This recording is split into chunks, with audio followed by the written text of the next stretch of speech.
Hi, I'm Brian Lindbergh from the Tin Man's Garage. We're here with our latest build, a 36 Willys Sedan 4-door.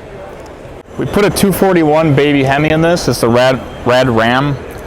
We wanted to retain the original firewall since that was uncut. A lot of times they would cut these out for drag racing, so we wanted to retain that. So we were able to set the engine in front of that.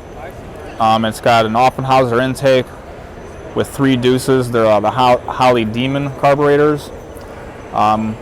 We had to actually use a remote water pump down on the frame to make the clearance we needed from the engine to the electric fans.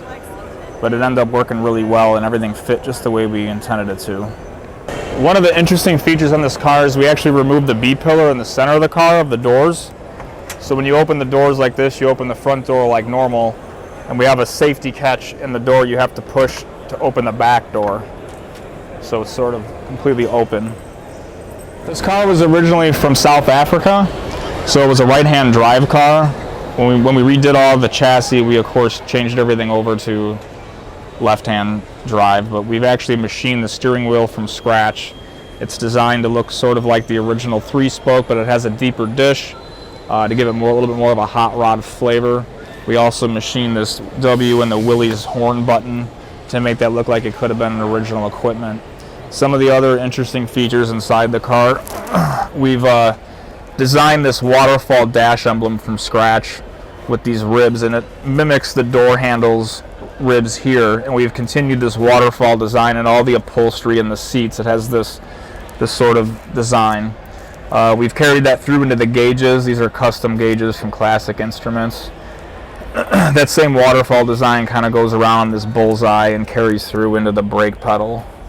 But we've done a lot of little things like make the steering column drop, and everything's nickel plated, and all the buttons all the knobs are all matching.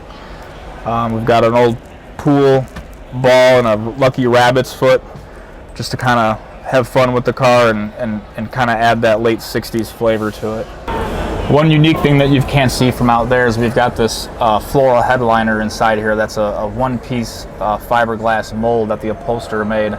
And we got kind of a fun, funky floral pattern to match with the outside of the colors, and again, just kind of add to that classic Concours restoration / hot rod feel, which was kind of our overall theme. We wanted to really blend those two types of styles together in one car. We did some body modifications of this sedan. We took 1 inch out of the front A-pillar, and we actually redesigned the entire roof. So from this point to this point, we've reshaped the entire roof. Originally, it was very bulky and sort of bulbous in the back. Also, it was very flat through here. So when we redesigned this, we wanted a really nice, smooth transition that tapered and almost wedged forward. So we remade the whole roof. We also cut the tops of the doors off and reshaped these in the curvature to match the drip rail. One of the other things that we've done is we've reworked the wheel wells. We really like the way they used to cut the fenders open with the slicks on when they used to drag race, but we didn't want the tires sticking out. So we tried getting the tires as close to the fenders as possible, and we ended up reworking this whole lip to match the radius of the tire, and also put a wire edge in it to keep that nice and tight and have it that old race car feel. We haven't done too much in the back of the car. We repaired a bunch of rust in the bottom and remade this tail section.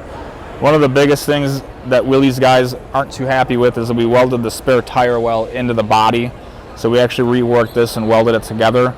We also made a fake hubcap, and we hammered out this trim ring and found another hubcap to use the W, and we've turned this into the gas fill. So you just unscrew this, pull this out, and then you can put your gas nozzle in there, and then when you're all done, you screw this back in and pop it back in so it looks like a hubcap. We also did use a little miniature 50 Pontiac tail light, which keeps it nice and simple and looking period. We finished this car at the beginning of the year, and we debuted it at the Grand National Road Show in our booth space. Since then, we've shown it at a couple Good Guy shows, and then we're here at this NSRA Nationals event. This is the second car that we've built for the owner, Ron Ernsberger, who owns the Red Willys pickup that we did that won the Slonaker in 2020. We're really fortunate to work with him again and have his trust to build something creative like this. The next show we're going to go to is The Gathering, and I'm looking forward to driving it, getting on the road a little bit. with the customer and enjoying it. And we're just going to keep showing it and driving it and having a good time.